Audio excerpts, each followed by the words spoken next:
I'm at this Bearizona. Oh my god. I've never seen a wolf in my life. This is easy.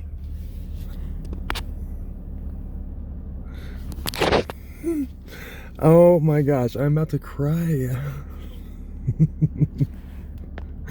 I'm so thoroughly impressed with this already. There's one right in front of me on the road. Looks like a male, and it looks just like you would imagine. Oh my gosh, look how handsome he is. Look how handsome he is.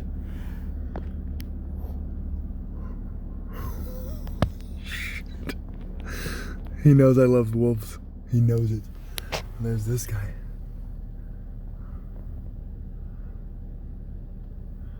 And there's that guy all the way out there. Okay, he's going. He's gonna lead me.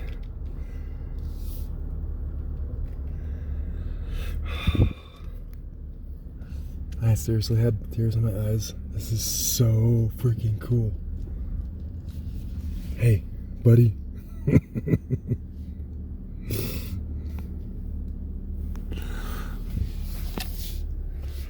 No. That was absolutely exhilarating. There's a strict rule not to roll down your windows, especially during the wolves, and I understand. I respected it. I am just in awe. Ah! That's crazy. And there's a sleeping one right in front of me. There's one more. I think there's like the Arctic wolf or something.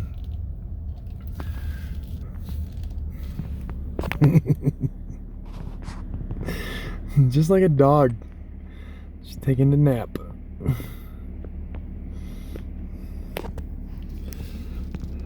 Oh my god. You are so good. Lord. Wow. Okay. It's going right into the Arctic wolves. Not positive what the difference is, but I don't care. I'm just so impressed. I'm like, when I signed up for this, I was like, you know what, it'd be cool to see a bear or two. And I'm thinking like, well, there's probably a good chance that you won't be able to see the animals. Like, they're probably just hiding most of the time. But nope, every single animal's been like right there.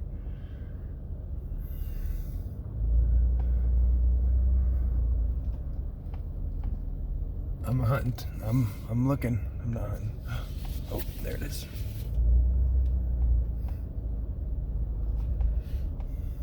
Just sleeping on the side of the road. Holy shit.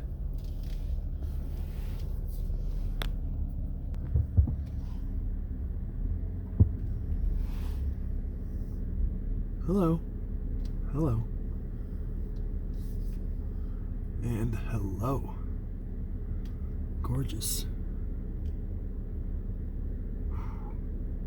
You are something.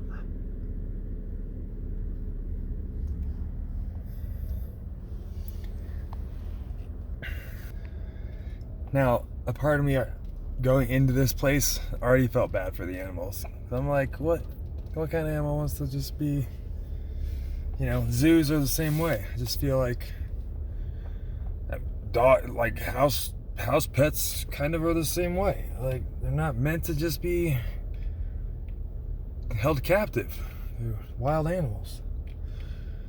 So I did feel bad, but I'm like, even when I'm driving through the woods out here and stuff, I'm like, I hope I just see a deer, or like it has signs for caribou things, and I'm like, well, what? That'd be cool just to see one of those.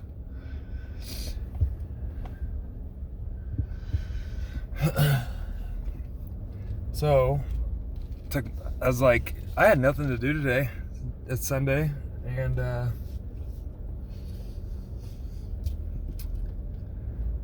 I was just going to go to a coffee shop. I literally pulled up to a coffee shop because I was going to go in and study, kind of line out my week, take some notes, do some reflecting on my trip. And then there's a sleeping bear. Oh, there's a couple sleeping bears. So anyway, I found this thing advertisement because it's nearby. And I was like, well, that'd be kind of cool. There's 2 of them. And the reviews were really, really good. Oh man, so cool. So cool! I'm so impressed. And with the reviews is like, people were clearly excited about it. So I'm like, okay, that's worth 35 bucks. And kill a couple hours because I had nothing going on. It's only 3 o'clock. And I'm the type of person to not really plan out my trips. So here I am. And animals just lift me up. So to see that. There's a couple more in the cave over there. Oh, there's a black bear along the tree line or fence line. Can't really see it. So anyway, I'm just sharing my journey with you. I took photos of the first ones. I wasn't taking a video because they were just like deer and this mule. So, but then I saw the wolves coming up. I'm like, no way. Not that they were coming up, but I actually saw it out and about. I'm like, okay, video time. Let's go. All right. If I see anything else exciting, I'll unpause the video and continue the recording. There's this guy over here.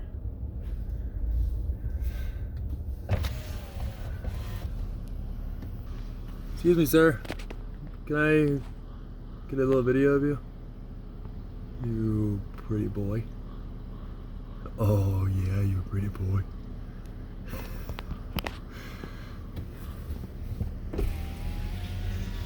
Okay, pausing. Unpaused, because there is just a ton of these bison. It is crazy to think you can just walk into a store and buy the meat of these guys. It's good for you, but man, I'm reading this book called The Comfort Crisis,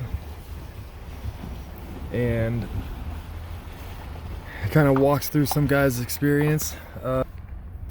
The hunt for caribou up in Alaska, and obviously talks about a lot of other things that are in our culture. We're just very, very comfortable. Oh, there's one in the middle of the road. So the book's awesome, but it talks about, this is his first hunting experience because he wasn't even going to be the hunter. He was just going to be filming, and oh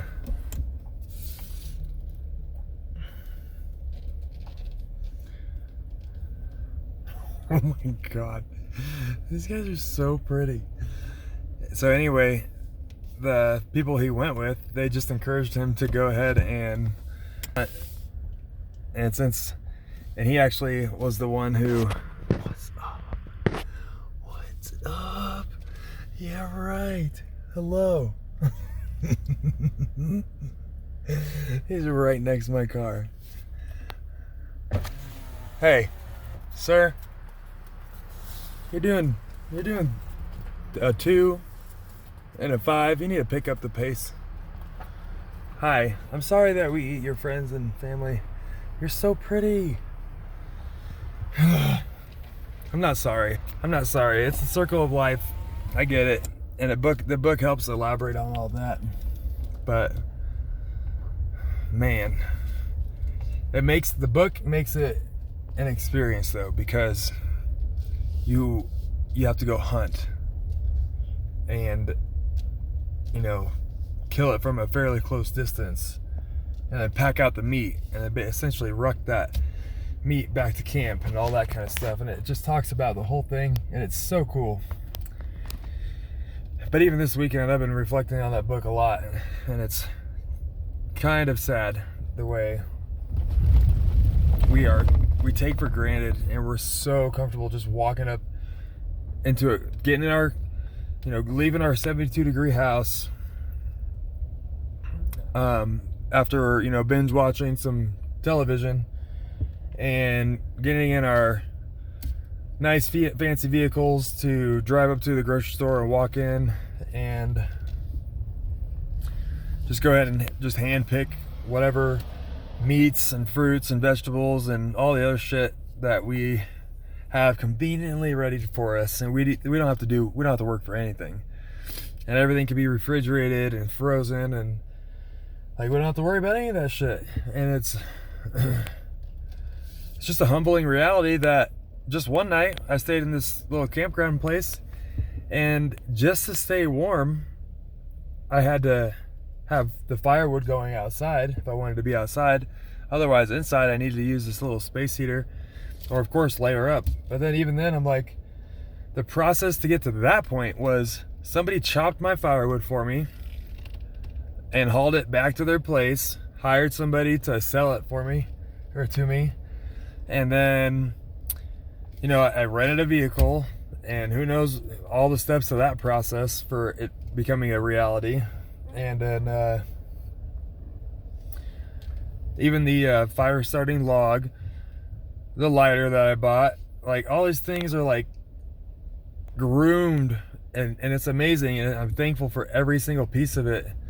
But it's just given to us, so at our fingertips we can go experience and do pretty much whatever we want these days. So like, if you're bitching about anything these days, I mean, wow, we need to be grateful for everything, because it is such a humbling reality to know that like we're pretty much being hand fed all these amazing things in life. And yeah, this experience right here though, this is gonna be one I'd never forget, because being that close to a wolf,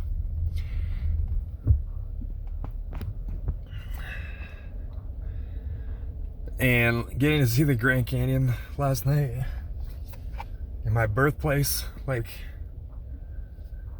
there's so many amazing things going on in one freaking weekend. Oh, it's so much more too, like, yeah. Anyway, I'd highly recommend reading The Comfort Crisis. It will humble you in so many ways and make you extremely grateful. And I'm just making this video because I got excited about a wolf, and now I'm talking to you about how spoiled you are. How spoiled we are, I should say. Here's one. Hello, you freaking cute little buggers. Oh man, these little babies on the right. Not babies. I'm sure you're sick of people staring at you all day, but this is probably the only thing you know. I'm sure this Arizona, look at this beautiful guy. I'm sure Arizona's been here for a long time, and you guys were probably raised here. You're no different than us. Being hand-fed, kept indoors, kept comfortable, but at the same time, what are we sacrificing?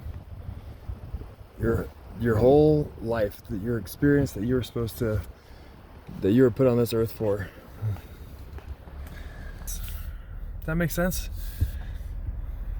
You feel like God put you on this earth to be stuck in front of a TV, sitting at a desk, and, you know, working out in 65, 70 degree temperatures and calling it good enough for our aesthetic bodies, and not really doing anything for ourselves other than showing up for a job that we maybe hate, maybe we love. But the whole point of the book is like, get uncomfortable, and like consider what your roots are, and consider what your ancestors had to go through just for your